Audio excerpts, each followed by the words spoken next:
Hello दोस्तों, आप सभी लोग कैसे हो। आशा करता हूँ आप सभी बढ़िया होंगे। आज मैं आपके सामने एक लेटेस्ट वैकेंसी के बारे में जानकारी देने आया हूँ, जो कि एमपी हाई कोर्ट पर आई है, जो कि जूनियर जुडिशियल असिस्टेंट की पोस्ट है। अभी जूनियर जुडिशियल असिस्टेंट क्या कहलाता है, इसमें क्या क्या क्वालिफ़िकेशन चाहिए हमको,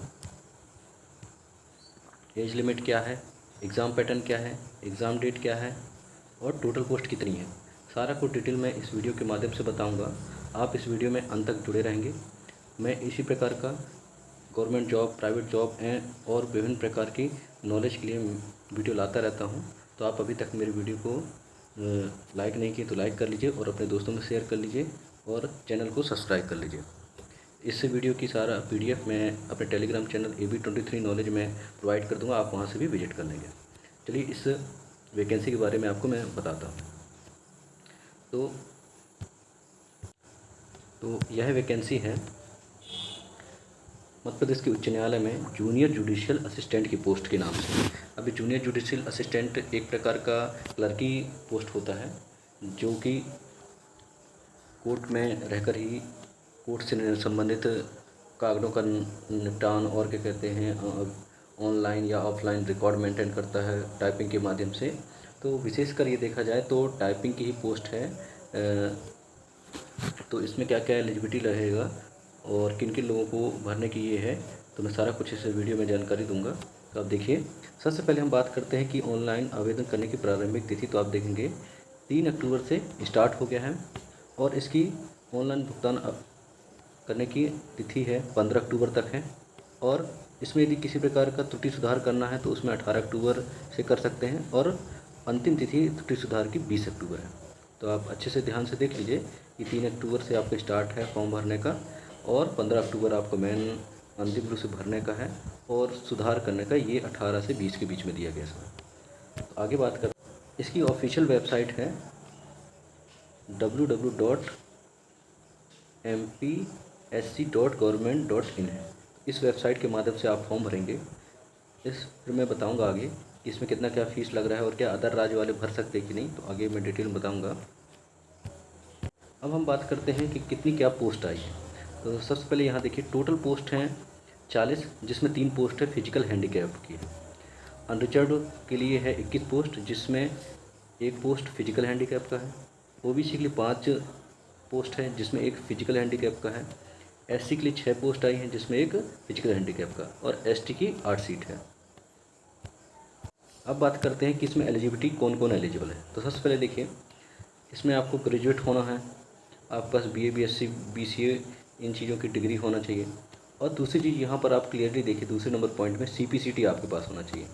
आप CPCT में यहाँ पर आप देखेंगे कि आपके पास इंग्लिश और हिंदी लैंग्वेज से आपका क्या है, CPCT पास होना चाहिए और वो भी वैलिड होना चाहिए। मध्य प्रदेश के मैप IT, जो मैप IT कराती है CPCT मध्य प्रदेश राज्य में, वो आपके पास कंप्लीट होना चाहिए। दूसरी चीज़ 1 ईयर का डिप्लोमा होना चाहिए कंप्यूटर एप्लीकेशन, जिसको हमारे MP में DC PGDC का नाम देते हैं। और इसकी आयु सीमा 18 से 35 वर्ष है।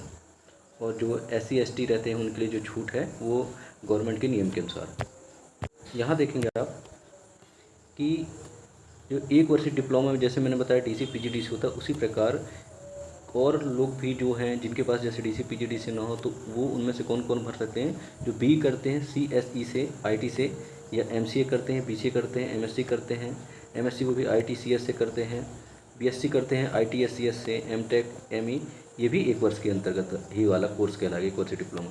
या फिर जिन्होंने पॉलिटेक्निक डिप्लोमा कंप्यूटर साइंस और कंप्यूटर एप्लीकेशन या इंफॉर्मेशन टेक्नोलॉजी करते हैं, वो भी 1 वर्षीय डिप्लोमा के लिए पात्र रहेंगे। यहाँ पर देखिए क्लियरली मेंशन किया है कि जो BSc करते हैं, BCom करते हैं यानी डिग्री जिसमें केवल कंप्यूटर के एक विषय का अध्यापन है, तो वो मान नहीं करेंगे।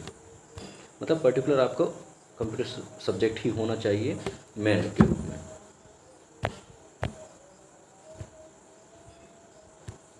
यहाँ पर एक चीज़ मैंने आपको सैलरी बताना भूल गया हूँ, इसमें 5200 से 20,200 प्लस ग्रेड पे 1900 रहेगा। मतलब मान के चलिए आपकी स्टार्टिंग सैलरी बनेगी, आपका स्टार्टिंग सैलरी रहेगी जो गवर्नमेंट के विभिन्न अलाउंसेस के माध्यम से कम 22,000 से स्टार्ट होगी, फिर वो बढ़ते बढ़ते आपका 80,000 70,000 तक रहेगा। तो कम से कम मिनिमम आपको सैलरी 22,000 तक मिलेगा इसमें। अब यहाँ पर फीस देख लीजिए इसको कितना देना है। तो जो अनरिजर्व कैटेगरी के हैं अथवा मध्य प्रदेश राज्य से बाहर के लिए हैं तो उनके लिए यहाँ पर फीस देख लीजिए। परीक्षा शुल्क लगेगा 200 रुपये है। फिर इसमें सेवा प्रदाता जो पोर्टल का लगेगा 717, कुल मिला के 943 लगना है। और देखिए जो मध्य प्रदेश के मूल निवासी SC ST भाई लोग हैं उनके लिए परीक्षा शुल्क है वो नहीं लगेगा, तो पोर्टल शुल्क लगेगा 743 रुपये बस। यहाँ पर देखेंगे परीक्षा का एक ही चरण में संपन्न होगा, ये सबसे बढ़िया है। आप लोग के लिए अपॉर्चुनिटी बढ़िया है कि एक ही पेपर होगा, नहीं तो बहुत सारे एग्ज़ामों में अलग अलग स्टेज होते हैं, स्टेज 1 स्टेज 2 इस तरह से करके। इसमें सिर्फ एक ही पेपर होगा, एक ही पेपर में आप एलिजिबिलिटी रखते हैं, मेरिट में आते हैं तो आपका क्या है आपका ज़रूर सिलेक्शन होगा। तो इसमें बताया गया एक ही पेपर है, 100 अंक का होगा। क्या क्या आएगा सिलेबस में भी यहाँ पर देखेंगे कि यहाँ पर सेंटर आपको जबलपुर मिलेगा, या तो जबलपुर मिल सकता है, भोपाल मिल सकता है, ग्वालियर, सतना, उज्जैन, इन जगहों पर इसका पेपर होगा। यदि मेन तो इन्होंने कंडक्ट कराएंगे जबलपुर में, परंतु यदि संख्या ज़्यादा हो जाएगी तो फिर जबलपुर, भोपाल, ग्वालियर, सतना, उज्जैन यहाँ भी कराएंगे। और मेन पेपर होने के चांसेस आपके जबलपुर में ही होंगे, क्योंकि जबलपुर में ही हाई कोर्ट है में। यहाँ देखेंगे आगे, यहाँ पर सिलेबस मेंशन है कि क्या क्या आना है। हिंदी टाइपिंग होना है 300 शब्द का, जो कि 40 अंक का रहेगा, 10 मिनट तक टाइपिंग होगा। अंग्रेजी टाइपिंग होगी 350 शब्द रहेंगे, 40 अंक का रहेगा, 10 मिनट के लिए टाइपिंग होगा। मतलब 10 मिनट में आपको 3.5 शब्द लिखना है, 10 मिनट में आपको 3 शब्द लिखना है हिंदी में। समान अंग्रेजी और कंप्यूटर ज्ञान पूछा जाएगा, मतलब 10-10 नंबर के अंग्रेजी, 10 नंबर का कंप्यूटर सा होगा, जिसमें 20 अंक रहेंगे और 20 मिनट तक का ये दिया रहेगा। कुल टोटल 100 क्वेश्चन है और आपका मान चलिए कितना समय दिया जाएगा, 20, 30, 40, टोटल 40 मिनट आपको मिलेंगे। यहाँ पर देखेंगे और बताया गया है कि ऑनलाइन परीक्षा जब होगा तो समान अंग्रेजी और कंप्यूटर ज्ञान, इसका जो क्वेश्चन रहेगा वो अंग्रेजी भाषा में ही दिया जाएगा, ठीक है ना। और देखेंगे यहाँ कि जो टाइपिंग होगा उसमें आप यदि गलत टाइपिंग करते हैं तो आपका 0.50 अंक काटे जाएंगे। यदि आपने CPCT का टेस्ट दिया होगा तो उसमें टाइपिंग करने के बाद जो मिस्टेक होती है, जो गलती होती है, उसके नंबर कटते हैं, तो सेम उसी पैटर्न पर काटा जाएगा और सेम CPCT में जैसे होते हैं टाइपिंग वैसी सेम टाइपिंग होगा। तो ये वैकेंसी की जानकारी मेरे को देना था, तो आप लोग के बीच में आया।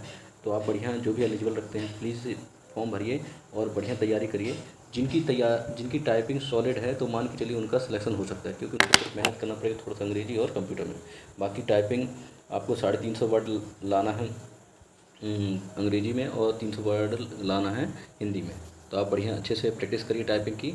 और आप फॉर्म भरने के यहाँ पर मैंने जैसे बता दिया कि 3 तारीख से स्टार्ट हो गया है और 15 तारीख अंतिम है, तो आप समय रहते ही फॉर्म भर लीजिएगा। आप सभी को ऑल द बेस्ट।